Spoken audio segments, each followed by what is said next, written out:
I mixed salt into her shampoo, and that was only the beginning. That confession slipped out of me in the stifling kitchen as I stood over the sink, clutching an empty bottle of children's shampoo. Rain pounded outside, as if the sky itself were weeping in helplessness. I stared at my reflection in the dark window, pale, exhausted, eyes filled not with tears, but ice. I never wanted to become this person. But she chose this war. Her name was Lisa. My younger sister. Or at least, that's what everyone called us. Neighbors, our parents, even our children. Sisters. A word that once sounded like comfort now cut like a blade. We'd been living under the same roof for 2 years, not by choice, but by necessity. After my divorce from Mark, I was left homeless with 2 kids, 9-year-old Emily and 6-year-old Tommy. Lisa, meanwhile, was married to David, a successful software engineer, and lived in a spacious suburban home outside Chicago. When she offered us a place to stay, just for a couple of months, until you get back on your feet, I took it as salvation. As an act of love. I was wrong. The first few weeks were almost perfect. Lisa cooked dinners, helped with the kids, even offered to babysit while I looked for a new job. But gradually, the little things started. She'd accidentally forget to wash the dishes I'd used. Or say in front of the children, "Your mom still can't find a job?" With a faint smirk, as if I were a failure, not someone who'd just survived betrayal and divorce. Then the real game began. She started stealing my things. First, small items. My favorite lipstick from my purse, my cat-shaped slippers I'd brought back from Paris. Then bigger things. One day, I couldn't find my laptop. 2 days later, it turned up in her office, with a password I'd never set. She claimed she was just checking it for viruses. I didn't believe her. But worst of all was how she treated my children. Emily had always been shy but brilliant. She loved to draw, and every evening I'd sit with her at the kitchen table, inventing stories to go with her pictures. One day, I walked into the living room and heard Lisa say to Emily, "You're just like your mom. You can't do anything right, just daydream. You'll never amount to anything." I froze in the doorway. My heart hammered as if trying to burst from my chest. I didn't yell. I didn't hit her.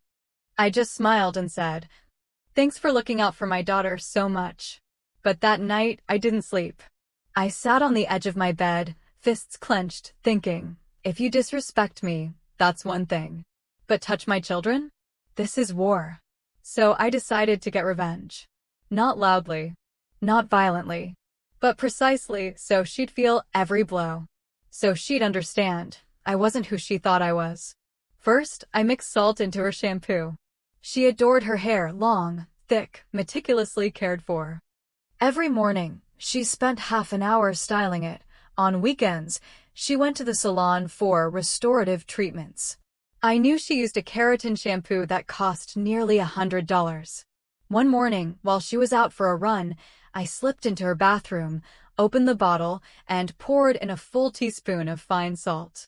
I stirred it with my finger, closed the cap, and put it back. The next morning, I heard her scream from the bathroom. "What the hell? My hair, it's like straw." I came in to comfort her, feigning surprise. Maybe the shampoo expired? Or maybe it's the tap water. She looked at me suspiciously but said nothing. She just bought a new bottle. But I already knew she was scared.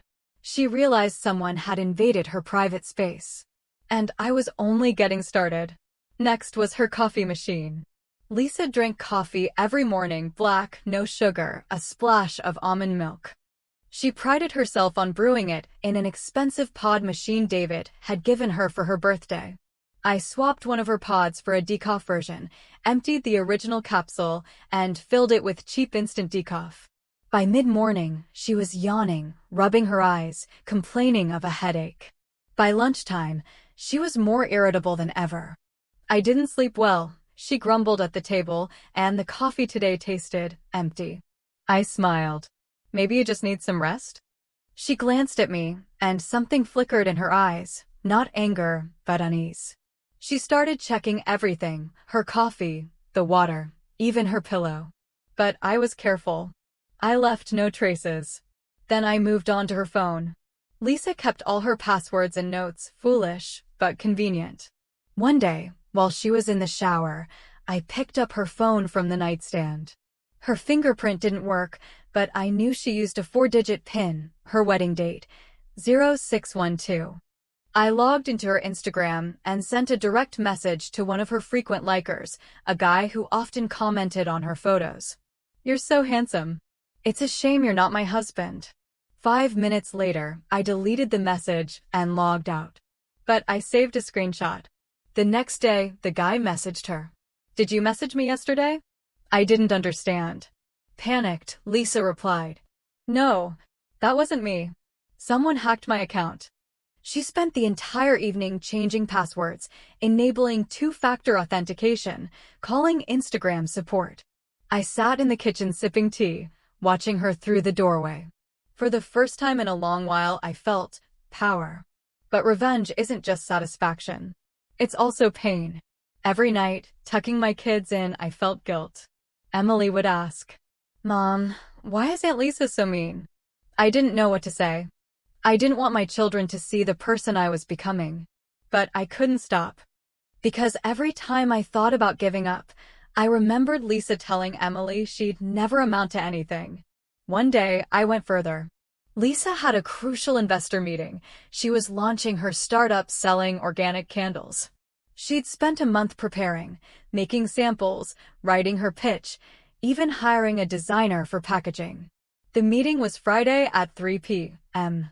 On Thursday night, while everyone slept, I entered her office. On the desk lay her presentation, printed on thick paper, in a sleek folder. I carefully pulled out the pages and replaced every other slide with one that read, "You're a liar. Everyone knows your candles are cheap fakes." Then I put everything back exactly as it was. The next day, Lisa left for the meeting in high spirits. 2 hours later, she returned, pale, hands trembling. "Who did this?" she screamed, throwing the folder to the floor. "Who ruined my presentation?" David tried to calm her, but she was hysterical. "It was you." She suddenly turned to me. "You set this up." I looked at her calmly. "Why would you think that?" "Because you hate me. Because you can't stand that I have everything and you have nothing."